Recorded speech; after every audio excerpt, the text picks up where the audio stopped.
Caitlin Kelly, and I teach science at Lakeville South High School. I have been teaching for 7 years, 4 of them in this district. I want to start by asking you a question that you should spend some time reflecting on.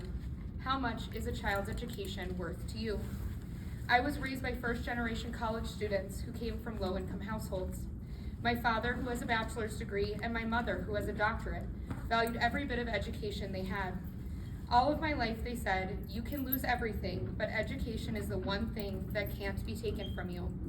Regardless of what type of degree or certification, no one can take the knowledge you have gained and the power it has to change your life and the world.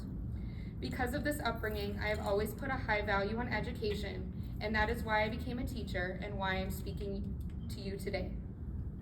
My parents also taught me that teachers are some of the most important people in society, as they make all other jobs possible.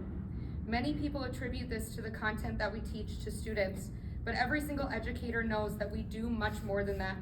We run clubs and activities, help with college and job preparation, and write letters of recommendation. We buy students snacks and school supplies so they have what they need to be successful. We spend time before and after school to give students help with their work, and we spend nights and evenings grading, researching, and planning engaging content.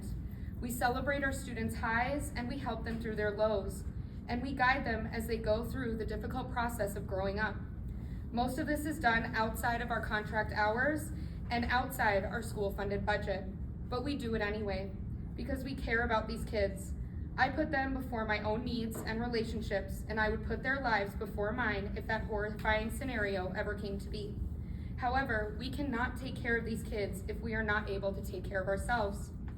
An average teacher works 53 hours per week based on a survey by the Rand Corporation, which is 7 more hours than the typical working adult. The Association of American Educators estimates that teachers also spend an average of $673 of their own money in their classrooms each year. The University of Minnesota Law School did a salary study that showed early career teachers, like myself, usually have an income that is far below the cost of living and typical incomes in their area. And teachers are underpaid compared to workers with similar academic credentials. Per this study, Minnesota teachers must work 9 years in the profession before their compensation matches the cost of living for an average family in their county, and 36 years before their compensation reaches the median family income in their district. If I was not married, I would be living paycheck to paycheck. No teacher should need a second source of income to survive working in your school district. Despite giving every ounce of ourselves to this profession, the district has demonstrated they do not value teachers much at all. A community and a district shows how much they value a child's education by showing how much they value the teachers that educate them.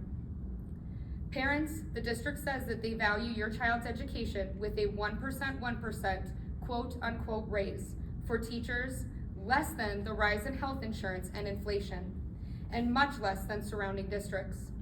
With this offer, you, the district, have said educators are worth even less now than in years before. This district touts itself as one of the best and biggest in the state, and flaunts that by giving our superintendent the second highest salary in the state. But its teachers' average salaries are number 48 in the state, per the Minnesota Professional Educator License and Standards Board. If we were truly one of the best and largest districts in the state, our educators' compensation should reflect that. So I'll ask again, what is a child's education worth to you? We as teachers would say that it is the most valuable thing in the world.